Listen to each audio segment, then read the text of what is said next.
Bienvenue dans les tutos de Wito. Je suis ravi de vous retrouver pour cette nouvelle saison. Saison mise sous le signe de l'anglais, évidemment, ça va de soi. Je suis là pour vous aider à progresser, pour vous aider à prendre confiance, pour vous aider à y voir un peu plus clair dans cette langue de Shakespeare qui est toujours... qui nous pose un problème. C'est vraiment pas une langue si facile que ça, mais il faut que ça reste un plaisir. Et moi je suis là justement pour vous faire découvrir et vous faire aimer cette langue que j'aime tant. Et j'espère que vous allez m'accompagner et que je vais pouvoir répondre à vos besoins. Alors je commence direct par une question. Je vous pose une question, vous mes abonnés. Est-ce que vous souhaiteriez travailler sur un point en particulier ? J'aime vraiment bien commencer l'année comme ça. Dites-moi dans les commentaires quels sont les sujets que vous voudriez que je traite. J'ai des idées plein les tiroirs, bien sûr, mais j'aime vraiment m'inspirer de ce que vous me suggérez. Donc, dites-moi dans les commentaires maintenant, ou pendant l'épisode vous faites une petite pause et vous me dites voilà, est-ce que tu pourrais, Wito, s'il te plaît, nous faire un épisode sur tel ou tel sujet. Ça peut être du vocabulaire, ça peut être de la grammaire, ça peut être de la conversation, ça peut être de la prononciation, tout ce que vous voulez, à partir du moment où c'est pas des mathématiques, par exemple. Voilà. Deuxième chose, oui, ça. Vous avez été, je sais pas si vous voyez, vous avez été super nombreuses et nombreux à vous procurer mon livre qui est sorti en avril dernier, bientôt bilingue. Vous m'avez envoyé plein de photos cet été du livre reçu, du livre sous le parasol, du livre avec le mojito, du livre sur la plage, bref. Il est disponible dans tous les magasins. Il est disponible un peu partout, sur internet aussi. Je vous laisse un lien dans la description.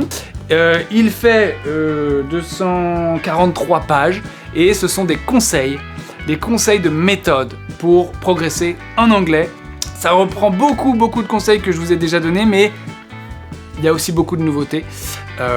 Donc voilà, si jamais vous savez pas quoi vous offrir pour la rentrée, pour vous remettre sur les rails, eh bien, n'attendez plus. On continue avec dernière petite info pour aujourd'hui, le sponsor de ma chaîne, c'est toujours le même, c'est Cambly. Je travaille avec eux depuis des années et c'est pas pour rien. Cambly, si vous ne connaissez pas, je vous en parle un petit peu, c'est le sponsor de cette vidéo aujourd'hui. Cambly qui va vous aider en fait à faire ce que moi je ne peux pas faire. C'est-à-dire vous mettre en relation avec une personne qui parle anglais. Une personne qui sera votre tuteur ou votre tutrice, qui viendra peut-être des États-Unis ou d'Angleterre. En tout cas, une personne de langue anglaise, native, qui va vous prendre en charge et vous faire des cours. Ça peut être des cours individuels, one-to-one. Ça peut être des cours collectifs avec 2 autres personnes. Vous serez donc 3, mais ça durera 1 heure. Bref, la solution idéale pour se remettre à l'anglais, pour communiquer et surtout pour arrêter d'avoir peur. En fait, la chose la plus importante quand on apprend une langue, à partir d'un moment, c'est de se jeter à l'eau. Et le plus difficile, c'est de trouver quelqu'un pour le faire. Et les tuteurs et les tutrices de Cambly sont justement habitués à ça. Ils sont habitués à avoir des gens qui débutent en anglais, ou en tout cas qui ont déjà une certaine connaissance. Il ne faut pas être complètement débutant non plus, sinon c'est un peu difficile. Et ils vont vous mettre sur la voie, ils vont vous accompagner dans votre apprentissage. Alors, si vous souhaitez bénéficier de la réduction de cette rentrée, vous cliquez sur le lien dans la description et vous allez voir, vous allez aller vérifier par vous-même la réduction que vous allez pouvoir avoir. Je peux vous dire que c'est extrêmement intéressant. Voilà, j'arrête pour aujourd'hui, mais ça fait longtemps que je vous ai pas vu et on enchaîne sur la vidéo du jour. Alors je me suis dit qu'est-ce que je peux faire pour avoir une entrée en matière relativement efficace et qui parle un peu à tout le monde.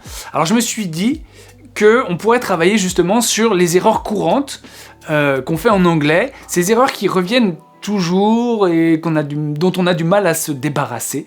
Donc je vous ai fait une sorte de petite liste assez rapide, assez efficace et assez dynamique des erreurs qu'on retrouve le plus souvent avec une petite explication qui va avec, le top 10 ou le top 15 des erreurs les plus répandues en anglais. C'est parti, let's go.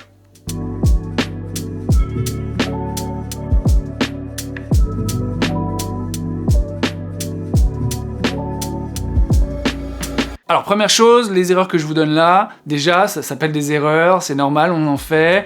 Je suis pas là pour appuyer sur ce qui fait mal, sur les choses que vous ne faites pas bien, mais à un moment, je crois que c'est important que quelqu'un vous dise, bah voilà, ça se dit, ça se dit pas, et qu'est-ce qu'on peut faire pour le corriger, d'accord? Tout ça dans le but de vous faire progresser. L'ordre que je vais vous proposer, voilà, c'est un peu aléatoire, c'est même complètement aléatoire. Il n'y a pas d'erreurs plus importantes que les autres, disons que je les ai toutes mises un peu sur le même niveau. On va commencer avec la première que je vois mais extrêmement souvent, c'est la différence entre le prétérit et le present perfect. L'été dernier, j'ai visité New York. J'ai visité Manhattan. Donc le réflexe est de se dire j'ai visité, et donc de traduire directement le passé composé j'ai visité par I have visited. C'est logique, c'est naturel, on essaie de transcrire ce qu'on a dans notre langue, dans la langue étrangère. Sauf qu'en anglais, ça fonctionne pas comme ça. Quand on parle d'un événement passé, qui n'a plus aucun lien avec le présent, un événement qui est repéré dans le temps, on va certainement pas utiliser have visited, qui est le present perfect, on va utiliser le prétérit, ou qu'on appelle aussi le simple past en anglais. Le prétérit, I visited. Là, il faut essayer de se défaire de cette habitude qu'on a de traduire les temps. C'est pas parce qu'on dit j'ai visité qu'en anglais on va dire I have visited. On va juste dire I visited.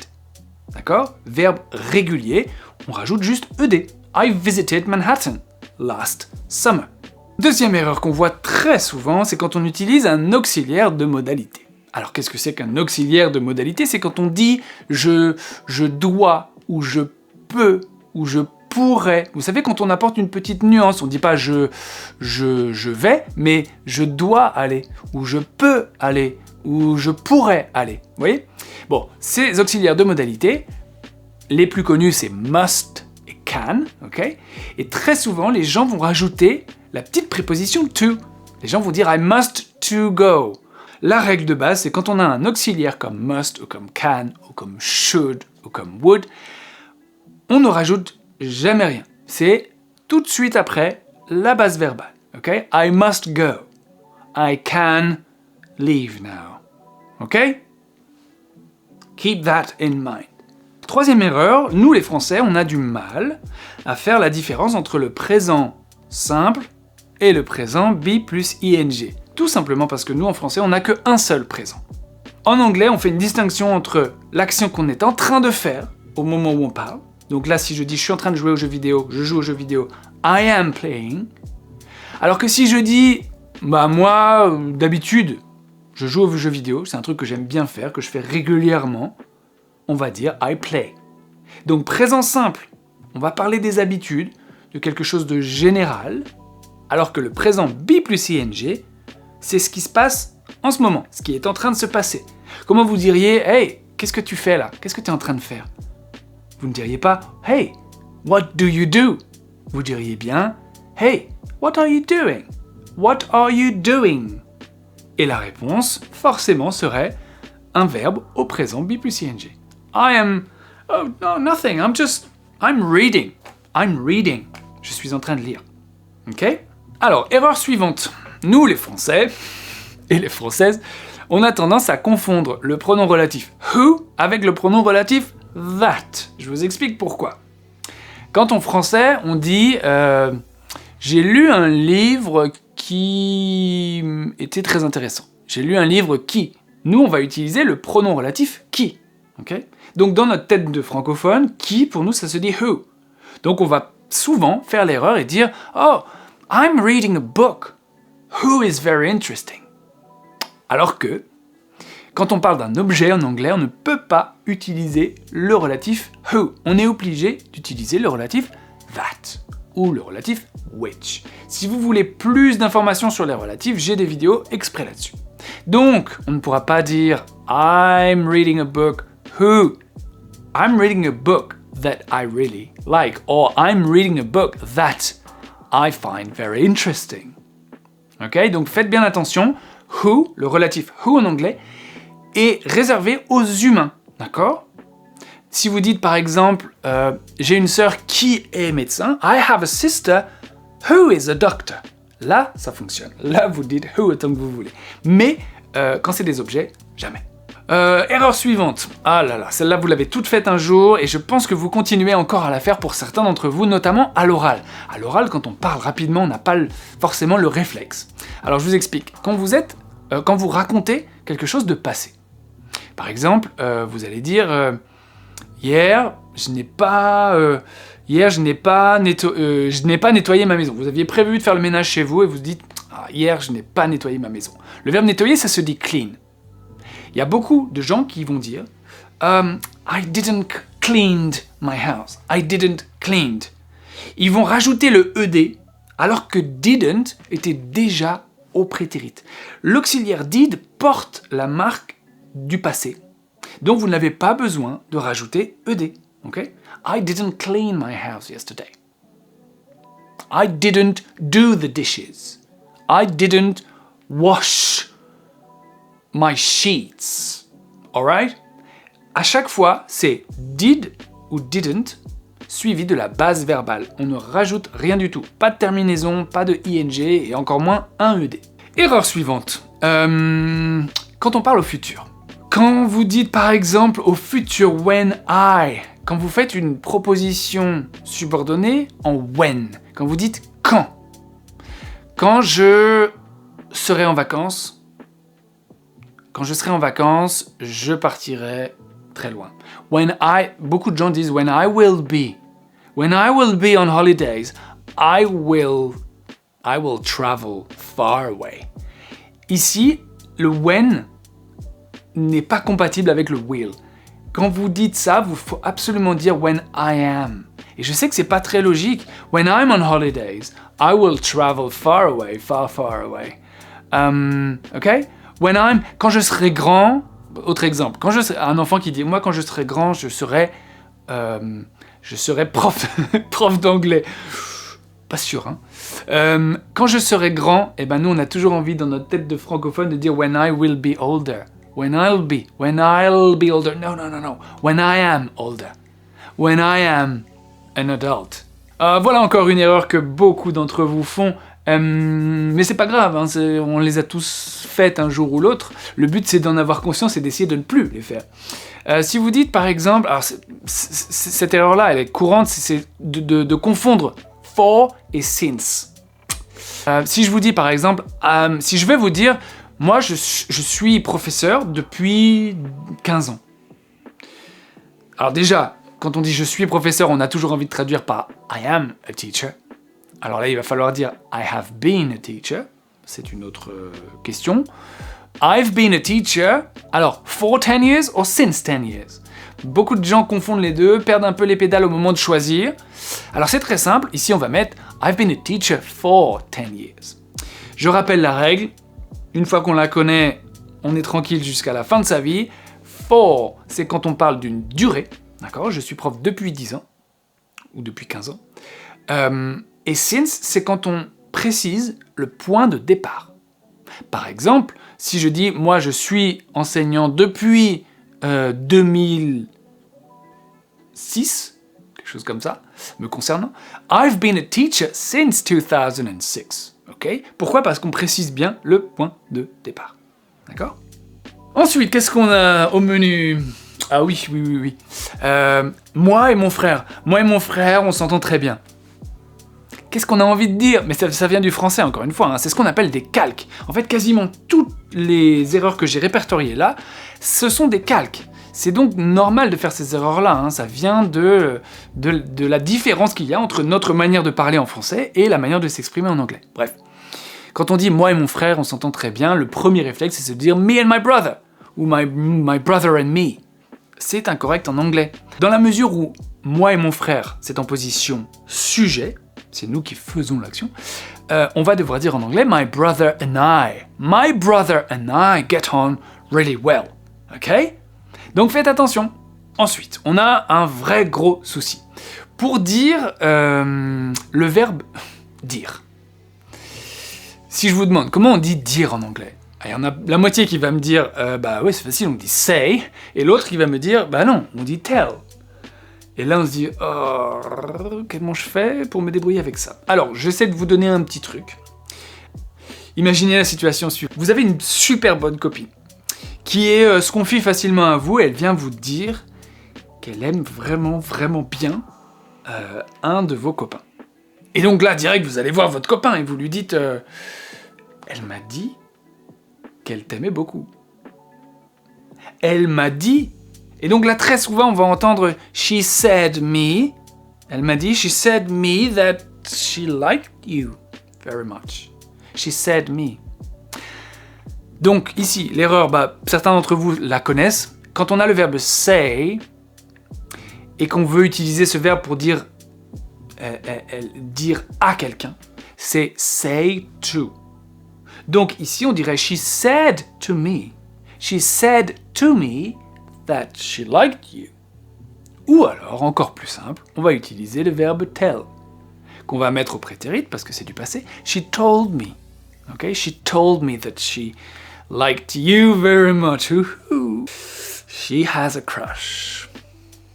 Ensuite, on enchaîne avec une erreur très courante, c'est le verbe dépendre. Quand on dit ça dépend, ça dépend. Il y a plein de Français, je sais pas pourquoi, plein de Français qui disent it's depend, it's depend. It's en anglais veut dire c'est. Donc c'est, depend, non, ça va pas. Donc en anglais on va dire it depends. It, parce que c'est le sujet, ça, cela, et le verbe depend, auquel on va rajouter un S parce que c'est la troisième personne du singulier. It depends. Ou that depends. Ok? Et quand on dit ça dépend de quelque chose, surtout, ne traduisez pas par it depends of. C'est souvent ce qu'on entend. On va dire en anglais it depends on. Ok? It really depends on the context. Ça me fait penser, je l'avais pas prévu, mais j'aurais dû y penser. Le verbe être d'accord. Comment vous dites je suis d'accord? Mais encore une fois, c'est un calque français. Je suis d'accord. On a tous envie de dire au fond de nous-mêmes I am agree. No way. I agree. Ok? Le verbe être d'accord en anglais, c'est juste agree. Donc, I agree, I don't agree. Ok? I agree with you, I don't agree with you. Essayez de le noter ça sur votre petit carnet ou sur votre application pour essayer de vous en souvenir. Ouh là là, celui-là est vraiment embêtant. Comment vous dites je veux que tu... Quand vous demandez, quand vous faites faire quelque chose à quelqu'un, ou quand vous demandez un service à quelqu'un, par exemple, je veux que tu m'aides. Je veux que tu m'aides. Beaucoup de gens calquent du français I want, je veux, I want that, je veux que, I want that you help me. Ok? Ils traduisent mot à mot. En anglais, ça ne marche pas comme ça. Alors, probablement vous vous ferez comprendre, mais c'est pas correct. En anglais, on va dire I want you. On va toujours parler de la personne dont on parle d'abord. I want you to help me. Ok? I need you to help me.